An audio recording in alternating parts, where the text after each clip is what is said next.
Kung meron po kayong mga Bible, ay pagbuksan niyo po ako sa Ikalawang Korinto, chapter 5, verse 21. 2 Corinthians 5, verse 21. So sinasabi doon, at ngayong araw na ito, ang salita ng Panginoon ay kalalakas natin, ay sasabihin ko sa 2 Corinthians 5:21, ang sabi ng salita ng Panginoon, hindi nagkasala si Kristo. Ngunit, alang-alang sa atin, siya ay itinuring na makasalanan upang sa pakikipag-isa natin sa Kanya, tayo ay maging matuwid sa harap ng Diyos. Tayo po'y manalangin. Panginoon, maraming pong salamat sa araw na ito at muli kami mag-aaral, Panginoon. Tulungan mo po kami. Bigyan mo po kami ng karunungan. Saan mo po aming mga kaisipan, puso, damdamin, maunawaan ito, mga bagay na espiritual na pag-aaralan namin at sa ganon, maging clear sa amin ang lahat. At ito ay magbunga ng katatagan at paglilingkod sa iyo.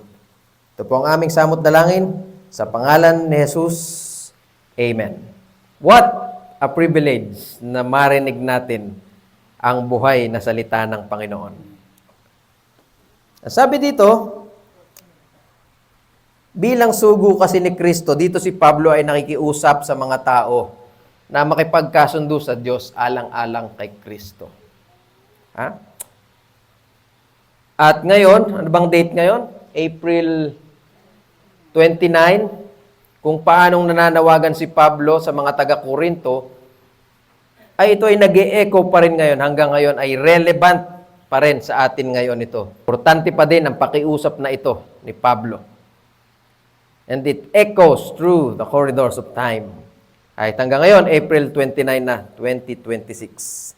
At sa dako pa roon, ito, ang mabuting balita, na hindi nagkasala si Kristo, ngunit alang-alang sa atin, siya ay tinuring na makasalanan upang sa pakikipag-isa natin sa Kanya, tayo ay maging matuwid sa harap ng Diyos. At doon naman, kung may hindi pa rito Kristiyano, ay tamang-tama na marinig mo ito. Sa mga Kristiyano na, atin ulit itong re-reviewin sapagkat ito'y madalas din nating mabasa.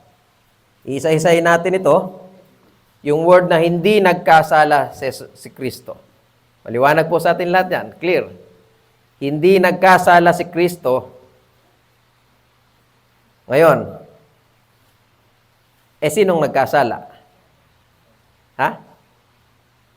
Tayo, siyempre. Hindi siya nagkasala eh. Kaya dito sabi, hindi nagkasala si Kristo, ngunit, madalas nakakarinig tayo sa Bible ng ngunit, datapwat, di ba? Ngunit, datapwat. Yung ngunit kasi conjunction na ito ay nagsasaad na pag sinabi mo yung unang statement, hindi nagkasala si Kristo at dinagdagan ng ngunit, kontra ang kasunod. Parang ganito. Siya ay maganda. Ngunit, may pagkatamad. Ha? Siya ay masipag. At maganda pa. Ngunit,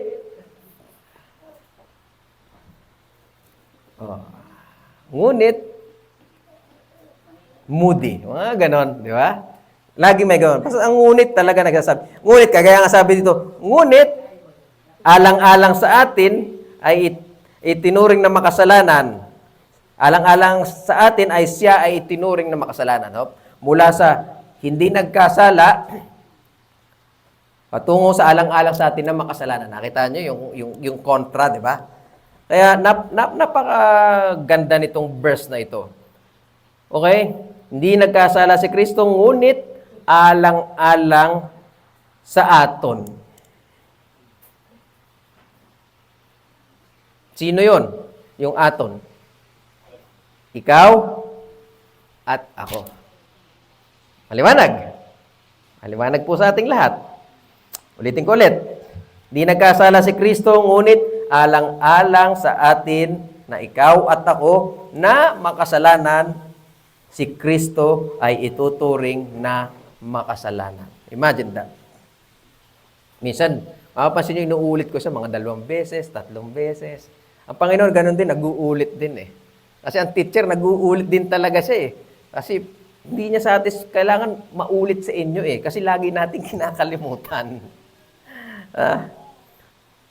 Si Kristo ay tinuring na makasalanan, ayan na, upang, ulit, upang, at salitang upang ay nagpapahiwatig ng isang action, na ang action ay ginawa upang makamit ang isang tiyak na resulta.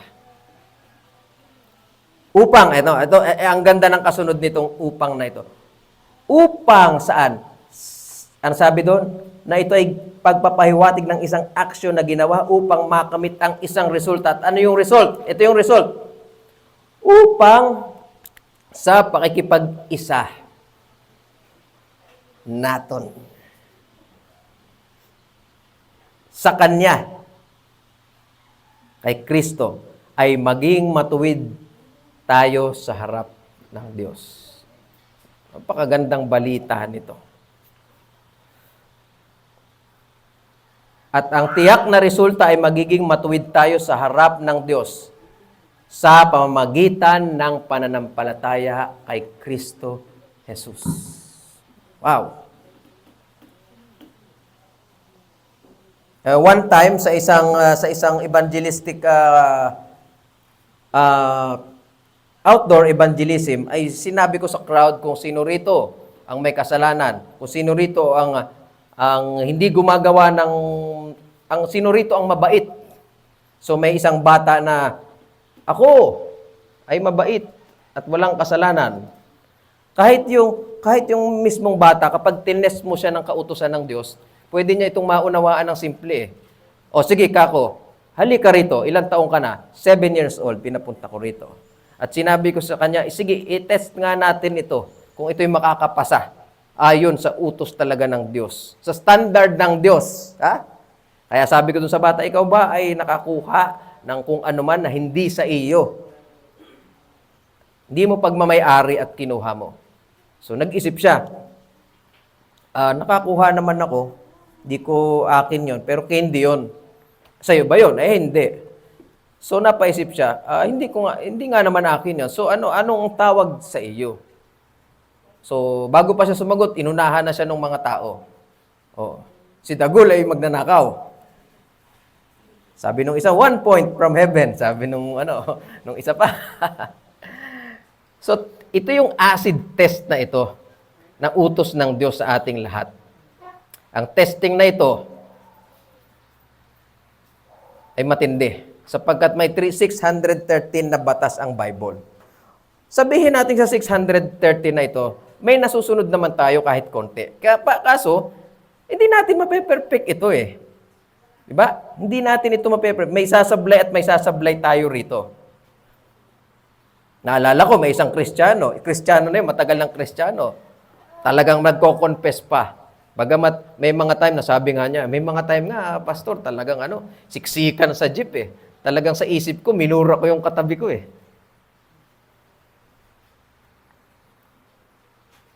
Wala naman nakakita sa'yo. Di ba? Pero sa isip mo. Di ba? Hindi ako magkasya eh. Tapos, may nasabi ka. So, talagang hindi talaga, walang perfection talaga eh. Ngayon, kaya dun palang matetest ng isang tao. At kapag sinabi rin ng Bible na kapag ikaw ay sa Matthew 5, verse 28-29, nakasabi doon, ngunit sinasabi ko sa inyo na ang sino mang tumingin sa isang babae nang may pagnanasa ay nangangalunya sa babaeng yon sa kanyang puso. Diba? Sa mga lalaki, lalaki rin ako. Magpakatotoo tayo. Naranasan ko talaga yan. Ganon din naman sa ating mga kababaihan. Tumingin tayo. Diba? May macho. Kaya delikado yung ikalawang tingin eh. Mas delikado, mag-iikatlo na, na yon. At pag nag-ikatlo na, na-absorb mo na lahat. Ha? So, nakita tayo, tinetest tayo na tayo, pag-fail na agad tayo, ilang testing pa lang yan. Di ba ba? Oh. Kaya, eto nga, matindi nga ito eh. Oh.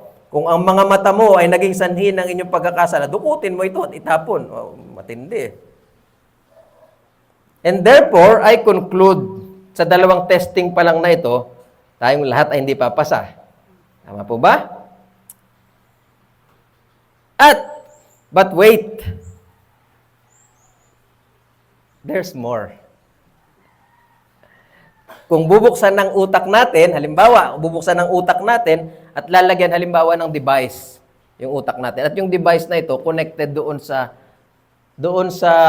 screen na ipapalabas. Kung ikaw ay 35 years old, ipapalabas doon yung mga ginawa mo. Di ba?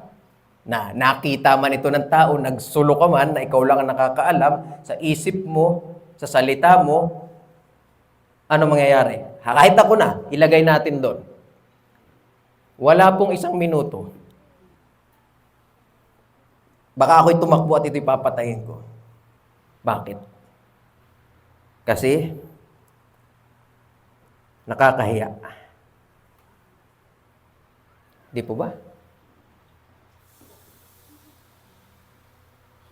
Mga bagay na inisip natin kahit tayo lang ang nakaalam na hindi kalugod-lugod sa Panginoon. Kahit sikreto natin ay walang lihim na hindi mabubunyag. Yun ang sabi ng Psalms 44:21, nalalaman ng Diyos ang lihim ng ating puso. So, maliwanag sa ating lahat. But wait, there's more. Santiago 4:17. Ang sabi dito, ang sino mang nakakaalam sa paggawa ng mabuti, ngunit hindi niya ito ginagawa, siya ay nagkakasala. Napakahirap ng standard, di ba?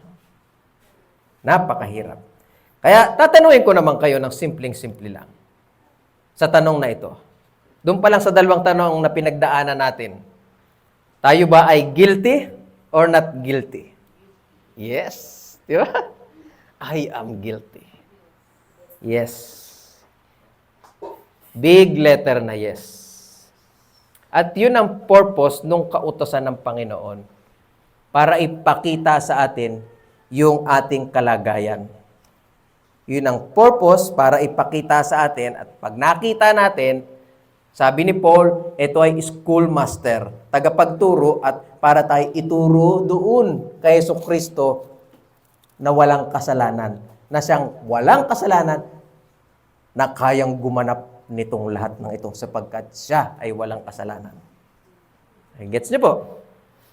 So pag guilty tayong lahat, imagine that, guilty na tayong lahat.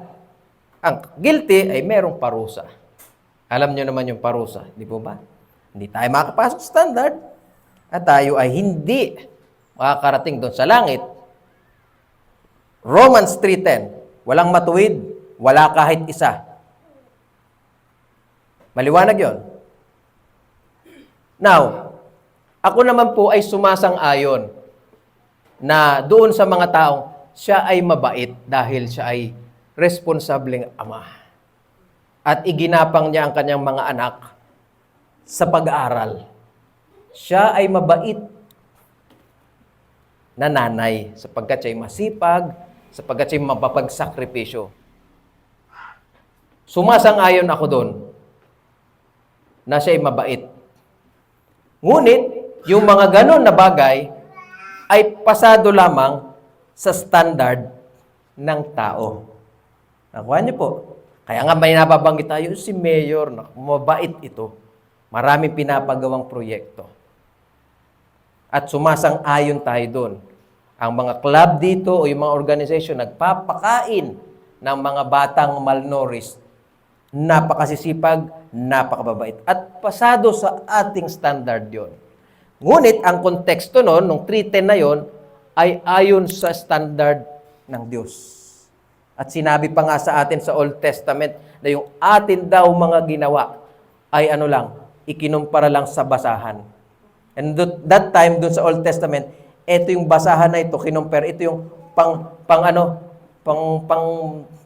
pag may ketong, anong tawag doon?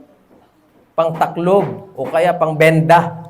Tapos yung, alam mo, sa regla pa. Imagine that. Nakita niyo po, parang wow.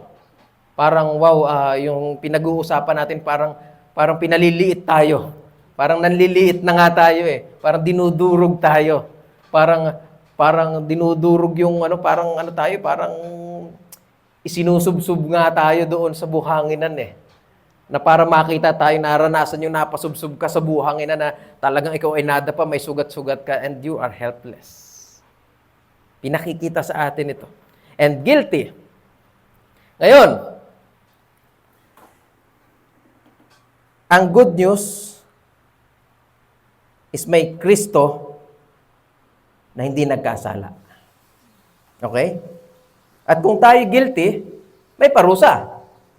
At sa isang husgado, ang isang taong guilty na may parusa, para siya ay makalaya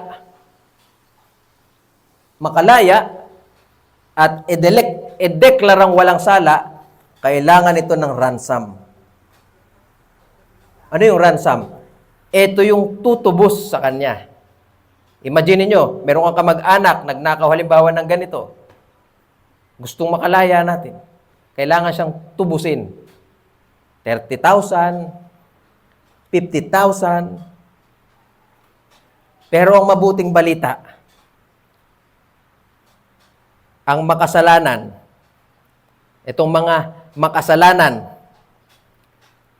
ay tutubusin ito hindi ng 30,000, hindi ng 50,000, hindi ng 1,000, hindi ng milyon, kundi ang pantubos ay ang banal na dugo ng Panginoong Hesukristo. Imagine that.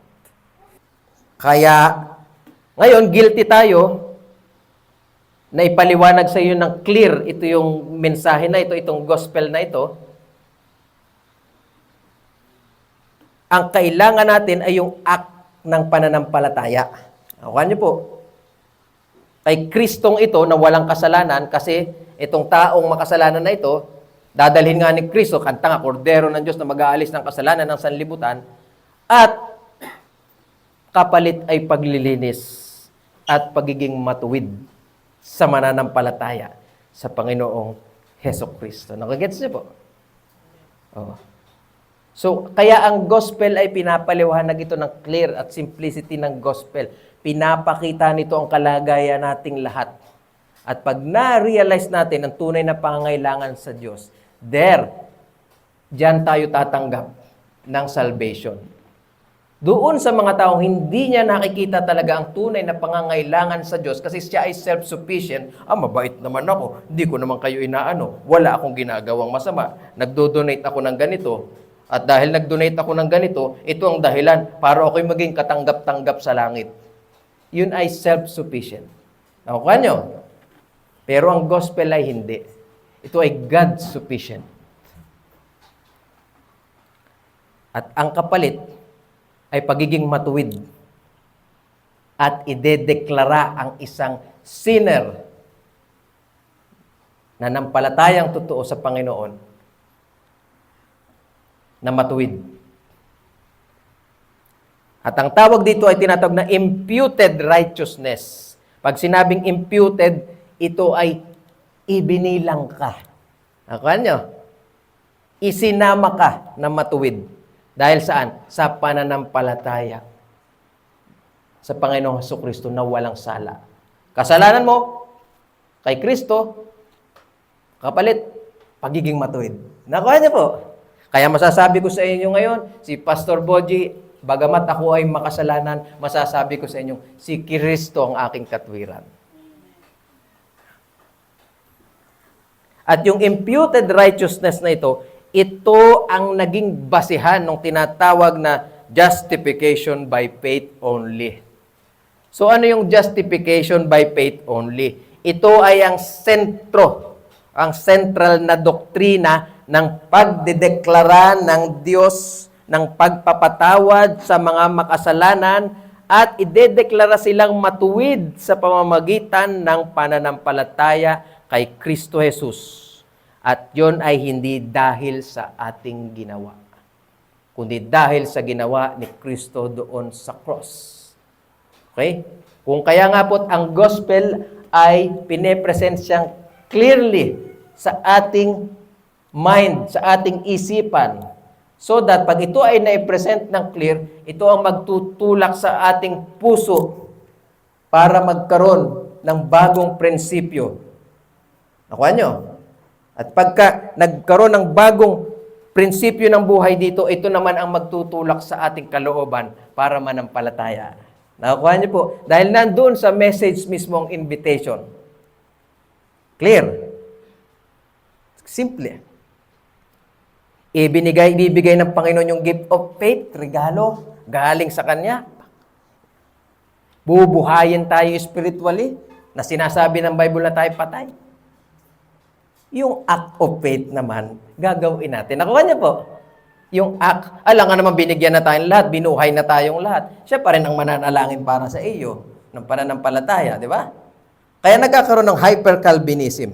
Now, kaya pag tinignan mo isang patay, kahit yung literal, pag ito ay binuhay, di ba? May respond, di ba? May respond ka. Nagre-respond ka, di ba? Di po ba? May respond. Nagre-respond. So that you can work out your salvation. At ang bunga nito ay tayo susunod sa Panginoon. Nakuha niyo po? At ang bunga nito ay gagabayan tayo ng Holy Spirit at mamumunga tayo. Nakukuha niyo po ba? Ganyan po kasimple. Kaya kung wala nitong Kristong ito, ang according to 1 John 4:10, talagang kaya sinabi rito na mabuting balita na the wrath of God pour out on Jesus para sa iyo. Imagine that. The wrath of God. Pag sinabi pong wrath, ito yung galit ng Diyos na tayo talaga dapat. Nakuha niyo po. Pero ang sabi doon sa 1 John 4:10, ang galit ng Diyos ay ibinuhos kay Kristo para sa iyo. Imagine that. Kapag sinabing galit ng Diyos para sa makasalanan, ito ay Ito ay yung wrath. Ito, sa English, ito ay fury. Ito ay rage. Pag sinabing wrath, galit, ito ay nagsasuggest ng desire o pagnanasa at intention para magparusa. Wrath, galit. May intention to punish. Pag nagalit ka talaga, alam mo yun, yung galit ka talaga, talagang mananampal ka. So alam mo yun, kaya sabi, may intention talaga ito punish. Ngunit salamat sa Panginoon, siya itinuring na makasalanan. Wow.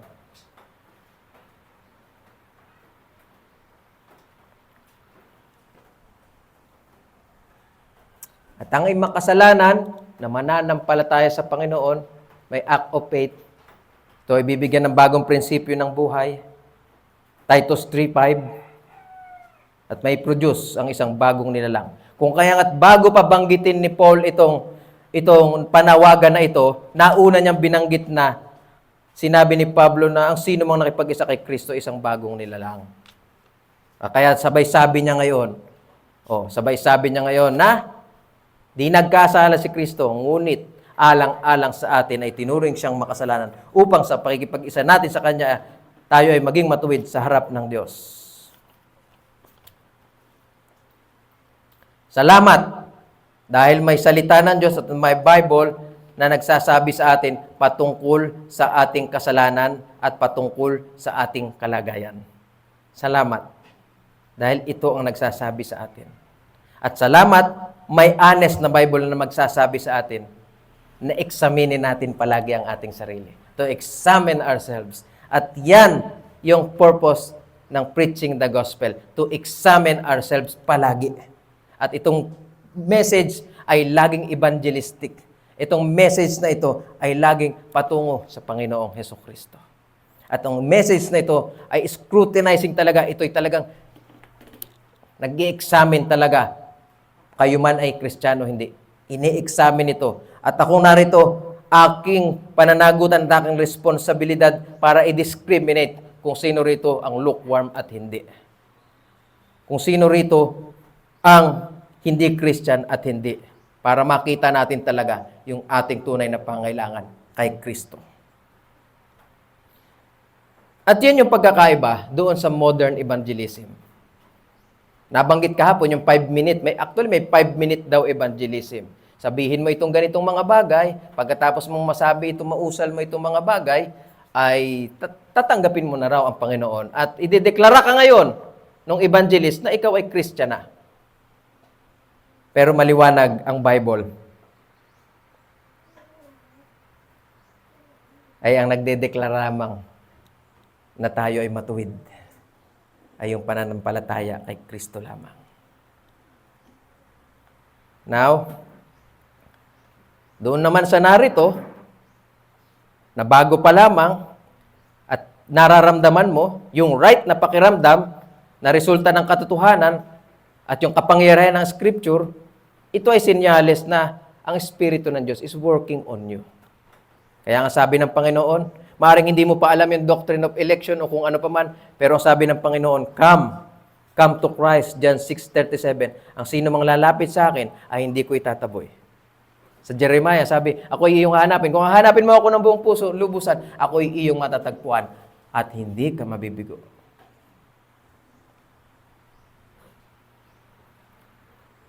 Ngayon, masasabi natin, I am a great sinner, but Christ is my righteousness. At ito po lagi ang dapat nating ultimately sabihin sa atin din bawat isa palagi sa ating buhay.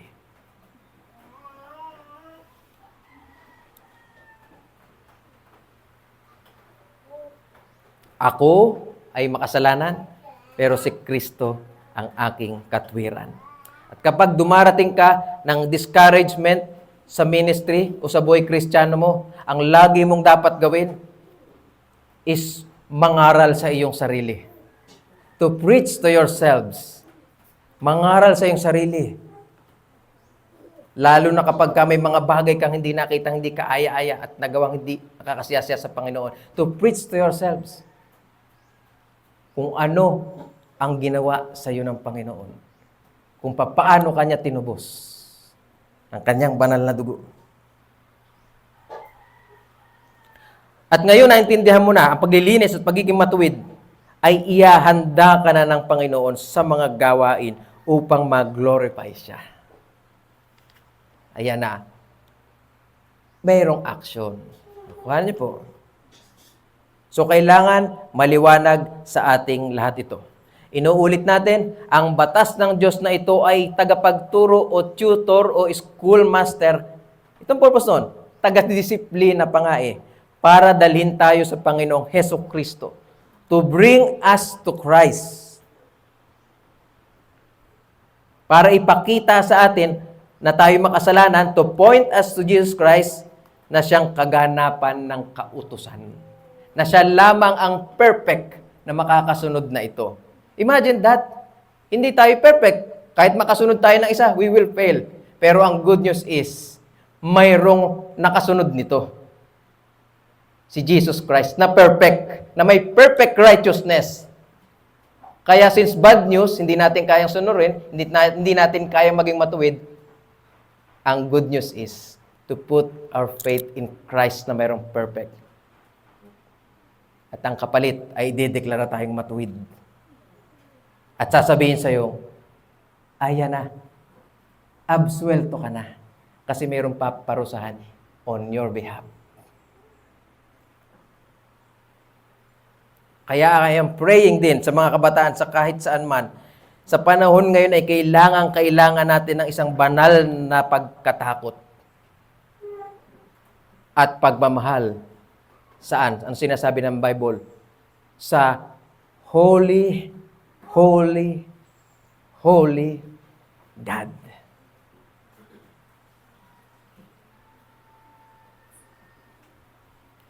Kaya sinabi rin, sa John 3:36, ang sumasampalataya sa anak ay may buhay na walang hanggan.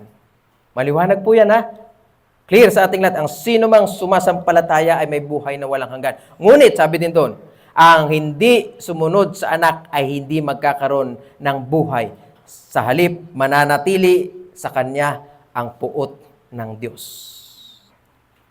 Kaya, ang gospel at ang mabuting balita ay si Jesus, kung ano ang ginawa ni Jesus, kung anong benepisyo ng mananampalataya sa Panginoong Jesus, ang kapatawaran ng kasalanan, ang galit ng Diyos, at ang kasiguraduhan ng buhay na walang hanggan.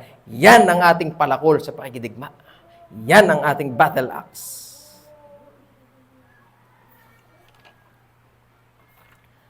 At simple lamang, kasimple-simple, na imagine that, na kung ikaw nga naman ang lumagay sa Panginoon na walang kasalanan. Nakala niya. Tapos, ikaw nga ako ng lahat. Diba? Ganun lang naman kasimple. At yung mga bagay na yon, nabanggit ko na yon, nagbabalik ako noong April 2015. Nung ang aking anak is 4 years old pa lang, at ang aking isang anak pa ay 3 buwan pa lang. Naghahanap kami ng kasambahay, at yung kasambahay na yon, wala kaming mahanap, kaya sabi namin sa Cagayan Valley, kailangan namin sa mama namin ng kasambahay. Ngayon, yung si kasambahay, nagkondisyon, wala daw siyang pera, mag-a-advance na agad siya ng 10,000. So, we have no choice. Kailangan namin para sa trabaho eh. So, nag-advance kami ng 10,000 at in-interview ko, sabi ko, ikaw ba ay dalaga? Ay, dalaga po. Sige, etong 10,000. Sa madaling salita, after 2 days, nakapunta siya doon. Pak!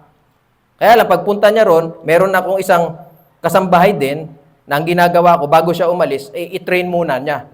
May proper na endorsement kung anong dapat gawin, anong standard sa bahay, anong dapat gawin. So, bago siya umalis. So, ngayon, eto na. So, etong si kasambahay, itinuring ko talaga na kung anong kinakain namin, yun din ang kinakain niya. Lahat, hindi ko itinuring na iba. Lahat talaga. Hanggang sa isang araw, bigla siyang nanghimatay doon sa kusina. Di, binuhat naman namin ako. Nanghimatay ulit. At lagi siya nanghimatay at hindi na makakilos. So sabi ko doon kay Lani, anak ni Kuya Nanding, anong nangyari dyan? Hindi ko po alam, Kuya eh.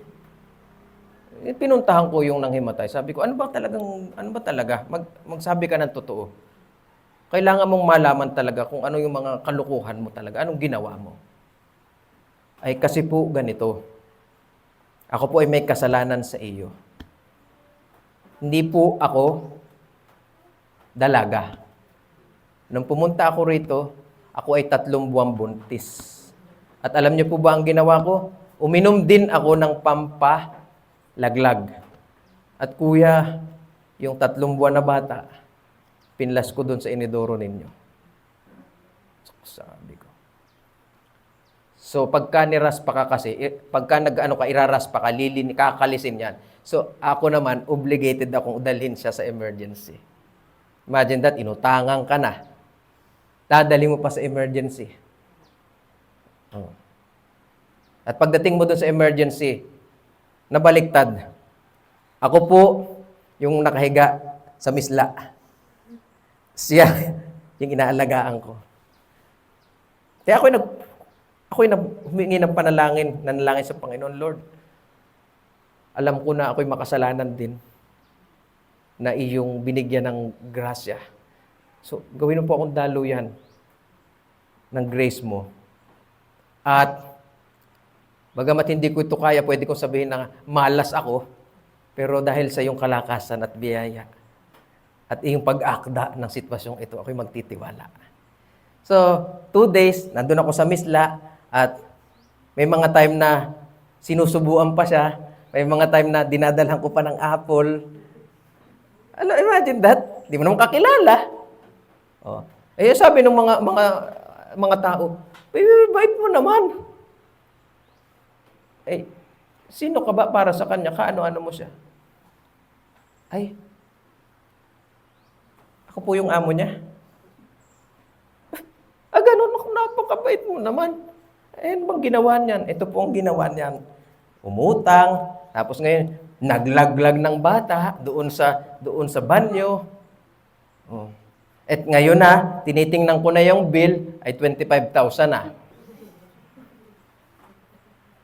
Kung sa iba-iba, alam mo kung hindi ka tagasunod ng Panginoon, lagi yung ang sasabihin mo, yung malas ko naman, wala akong kasalanan eh. Sinambot ko yung kamalasan eh. Pero hindi eh. Ang Kristiyano hindi. Tayo nananalangin sa Panginoon. Na tayo ay maging daluyan nito. Pagpapalang ito. Dahil naunawaan natin na tayong isang makasalanan, may Kristong namatay sa cross na may bukal ng biyaya at bukal ng awa na siyang nagpatawad sa atin, na kumuha ng ating kasalanan. So that itong makasalanan na ito, makita tayo bilang huwaran at mag-reflect doon talaga kung sino talaga ang ating sinasamba. Na tayo'y lalakad na isang walking certificate ng isang Panginoon na mapagmahal. Nalalakad tayo na kahit hindi tayo tumapos ng kung anuman, ng pag-aaral sa kung anuman sa mundong ito, lalakad tayo na may buhay na patuto, walking certificate ng pagmamahal at biyaya ng Panginoon. To cut the story short, uuwi na kami. At 35,000 na yung binayaran. Inutang ko na yon.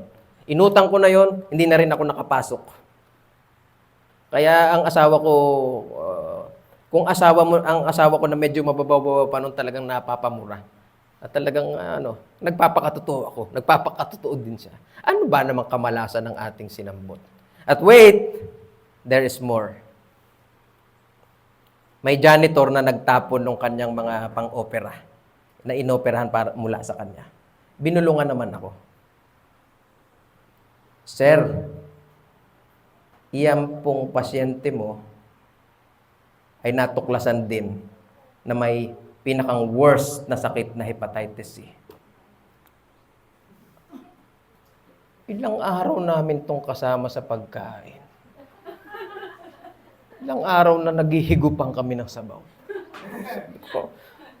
Hindi ko na inisip yung aking sarili. Ang inisip ko yung mga bata. Na kung sa akin na pumunta yung sakit, wag lang sa mga bata. So, umuwi na kami. Sabi ko, Lord, bigyan mo ako ng kalakasan. Marami na akong utang eh. Punta sa bahay. Pahinga ka na. Sabi ko, magpahinga ka. Mag-recharge ka. Alam mo yun, talagang pinaghuhugutan ko lang talaga yung pasensya at kalakasan mula sa Panginoon. Mag-recharge ka. Kasi laging iniisip ko spiritually na ako nga'y makasalanan eh. Na si Kristo nga ay kukuha ng aking kasalanan. Ako naman, ang reflection ay gano'n sa Kanya. Ganong bagay na ako talaga bilang tagasunod ng Panginoon. Diyan ka lang. Salamat kuya ha, salamat ha. Ay di nag-usap naman kami ng asawa ko. Ito naman ang problema ko. Sabi ko, Tart, hindi ko alam kung anong lengguwahe ang sasabihin kung paano natin siya palalayasin. Di ba? Alam nga naman sabihin, naku, lumayas ka, kamalas-malas mo. Gusto ko magsabi ng lengguwahe talaga ng isang lingkod ng Diyos. Oh. Hindi ako makakatulog nung gabing yon kasi umaga, alam mo yun, gusto ko na siyang, sibat ka na, at kami naman ang magpapa-check up. Oh, talaga? Ito na. Pumasok na ang asawa ko sa trabaho. Ang mga batay nasa loob, tulog. Lumabas ako tahimik. At dala-dala ko yung aking Bible. Ang mahal nung bili ko na Bible. Halos 4,000. Gold-plated pa siya. Kasi nakabili ako ng Bible. Ang ganda. Pinabasa ko siya. So Lord, kahit ako nagpe-pray din na ano ba yung approach ko dito. Pe-pray ako tahimik. Na parang laglag yung balikat kasi may burden. Nag-iisip sa future kasi may mga utang din. At lalo na, anong sasabihin ko, paano ko ito palalayasin? Kasi kung hindi ka Christian, talagang magsilayas ka. Talagang Pagtatabuyan mo. Pero hindi. Kailangan maging walking certificate ako ng pagmamahal ng Panginoon. Gusto kong, hindi ko na kailangan mag-preach sa iyo. Pinakita ko na sa iyo. Ito yung Biblia. Basahin mo, i-apply mo, dalhin mo hanggang kamatayan. At magsisika at manampalataya sa Kanya. Kinuha niya. Kuya, paano ko nga ba kita mababayaran? Huwag mo na intindihin yun. Bayad na yun.